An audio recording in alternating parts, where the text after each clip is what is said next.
Welcome to my channel. Today our topic is Wilson cloud chamber, very most important topic.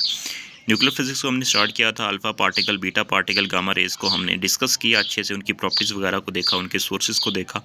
तो आज हम उन्हीं alpha beta and gamma particles जो gamma rays वगैरह हैं उनको मेजर करेंगे with the help of different chambers, devices, instruments. तो सब first of all Wilson cloud chamber क्या होता है? 1911 में ये इन्वेंट हुआ था, विल्सन क्लाउड चैम्बर। विल्सन इस साइंटिस्ट का नाम है।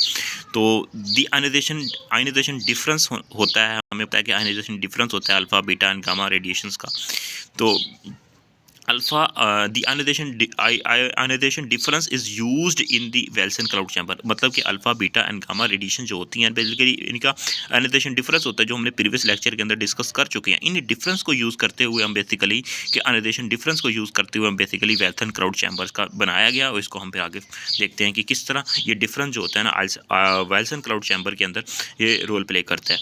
तो इसके बेसिक प्रिंसिपल देख लेते हैं। ये आयनाइजेशन प्रोड्यूस करता है और ये सैचुरेटेड एयर इसके अंदर हम कन्वर्ट हो जाती है इन सुपर सैचुरेटेड एयर के अंदर, और उसके बाद ये कंडेंसेशन वेपर्स होते हैं इसके अंदर, और उसके बाद बात करें तो ड्रॉपलेट फॉर्मेशन होती है इसके अंदर, और उसके बाद visibility by using the strong source of the light.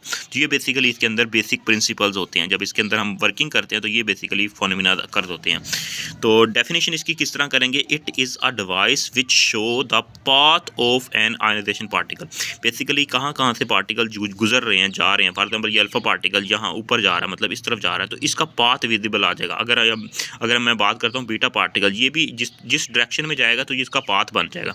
Gamma particles भी इसी तरह जिस डायरेक्शन में जिस पाथ को वो चूज़ करेगा, ठीक है, बेसिकली जिस हालत में वो चूज़ करेगा, मतलब इसके पाथ डिफरेंट बन जाते हैं आयनाइजेशन पावर डिफरेंट होने की वजह से। उस विजिबल पाथ आ जाती है, उसको हम बेसिकली विल्सन क्लाउड के अंदर उस पार्टिकल्स को आइडेंटिफाई कर लेते हैं कि उनकी इंटेंसिटी कितनी है, उनकी आयनाइजेशन पावर कितनी है, उसकी वैल्यूज़ वगैरह कितनी है। तो प्रिंसिपल बेसिकली क्या होता है कि super saturated vapours condense more on dust are the ions. मतलब कि डस्ट आर आइंस के ऊपर सुपर सैचुरेटेड वेपर जो होता है ना, ये कंडेंस हो जाता है, ठंडा हो जाता है। कंस्ट्रक्शन की अगर हम बात करें, it consist of a chamber having the movable piston होता है इसके अंदर, small window of the light होती है इसके अंदर, a small window for the radiation use करते हैं, a black felt pad use करते हैं इसके अंदर, और चैम्बर एक कैमरा वगैरह इसके अंदर इस्तेमाल करते हैं। 1 kilo volt to convert the neutral inside इसके अंदर होता है।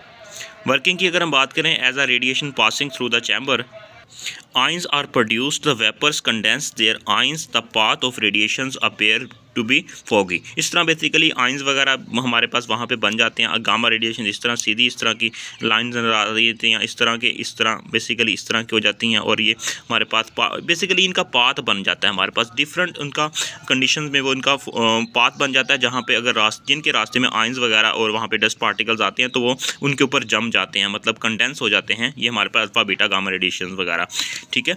तो ये बेसिकली विल्सन क्लाउड चैम्बर था, और इससे हम बेसिकली हम क्या करते हैं कि अल्फा बीटा गामा रेडिएशंस के पाथ को विजिबल देखते हैं कि वहाँ पे अल्फा बीटा गामा रेडिएशंस है नहीं है, ठीक है।